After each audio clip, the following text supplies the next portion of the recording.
Bonjour, dans cette nouvelle vidéo qui porte sur la fonction carré, il faudra à nouveau ranger des nombres par ordre croissant. Et dans cet exercice, il faudra, sans utiliser la calculatrice, ranger par ordre croissant les nombres moins 13 cinquième élevé au carré, moins pi au carré, moins 7 huitième élevé au carré, moins racine carrée de 17 élevé au carré, et enfin moins 1,15 élevé au carré.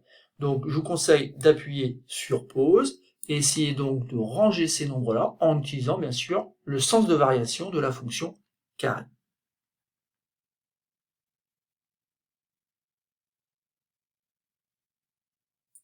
Alors passons donc à la correction de cet exercice, et avant de commencer donc la correction, rappelons cette propriété qui donne le sens de variation d'une fonction qui est la fonction carré. La fonction carré, on sait qu'elle est strictement décroissante de moins l'infini à 0, puis après sera strictement croissante de 0 à plus l'infini. Donc ça veut dire que si on veut comparer ces nombres qui sont tous des nombres élevés au carré, en fait, il va falloir déjà comparer les nombres de départ. Les nombres de départ qui sont moins 13 cinquième, moins pi, etc. Et ici, on peut le faire uniquement parce que, justement, tous les nombres-là, ce sont des nombres qui, au départ, sont des nombres négatifs, et qu'on va donc tous les élever. Et donc, dans un premier temps, on va essayer de comparer moins 13 cinquième, moins pi, moins 7 huitième, etc. avec les autres nombres qui sont proposés dans cet exercice.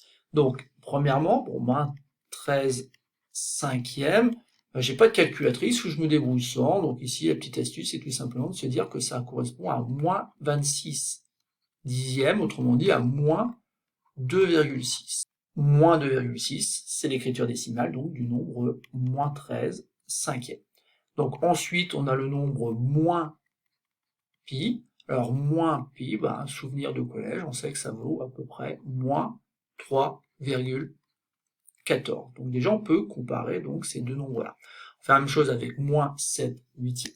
Alors pour moins 7 huitième, je ne vais pas chercher une écriture décimale, par contre je sais que moins 7 huitième, ça va être plus grand que moins 8 huitième, moins 1.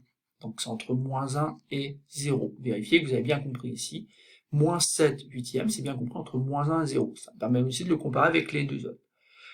Qu'est-ce qu'on a encore? On a aussi racine carrée de 17, ou plutôt moins racine carrée de 17.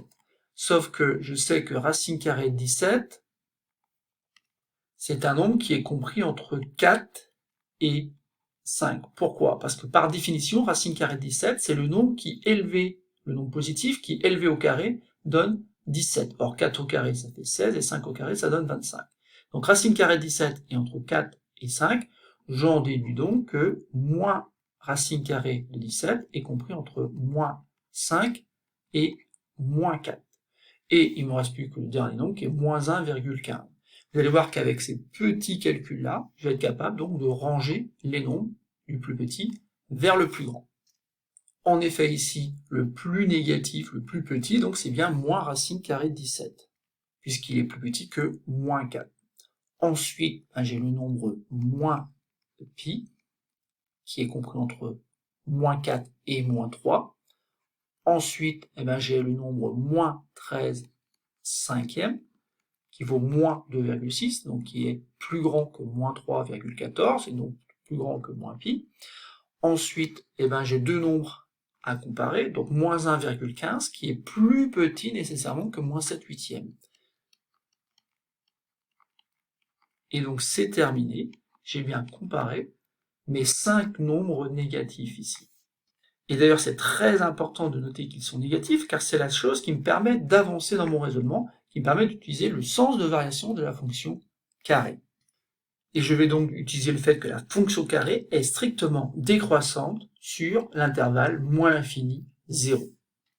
Et donc, ce qui va se passer, c'est que comme la fonction est décroissante, elle va inverser le sens des inégalités. Donc, moins racine carrée de 17, quand je l'élever au carré, ça va devenir plus grand que moins le nombre pi élevé au carré, qui va lui-même plus grand que moins 13 cinquième élevé au carré, qui va être plus grand que moins 1,15 élevé au carré, et qui va être plus grand que moins 7 huitième élevé au carré. Alors attention ici, beaucoup d'erreurs dans les copies d'élèves, ici lorsqu'on passe de cette première inégalité à cette seconde inégalité, parce qu'on ne fait pas attention qu'ici, la fonction carré est strictement décroissante sur les valeurs négatives, et donc elle inverse le sens d'égalité. Vous allez me dire, j'ai pas tout à fait répondu à l'exercice. En effet, il faut ranger par ordre croissant. Mais ça équivaut à écrire tout simplement que le plus petit d'entre eux là, eh ben, c'est bien moins 7 huitièmes au carré, qui est plus petit que moins 1,15 élevé au carré, qui est lui-même plus petit que moins 13 cinquièmes élevé au carré, qui est plus petit que moins pi élevé au carré, qui est plus petit que moins racine carrée de 17 élevé au carré. On a donc bien terminé cet exercice, c'est ici de ranger par ordre croissant donc les nombres là sans les calculer bien sûr, hein, même si au départ bien sûr il faut essayer d'encadrer ces nombres là afin d'obtenir une première comparaison. L'important ici c'est d'être capable d'utiliser la propriété qui dit que la fonction carré est strictement décroissante sur les valeurs négatives. Donc c'est une propriété qu'il faut bien avoir en tête ici, car elle n'est peut-être pas si naturelle que ça. C'est plus naturel lorsqu'on utilise une comparaison sur des nombres positifs qu'on élève au carré. Là, on imagine assez bien qu'on conserve l'ordre. Ici, lorsqu'on est avec des valeurs négatives, attention, on inverse le sens des inégalités.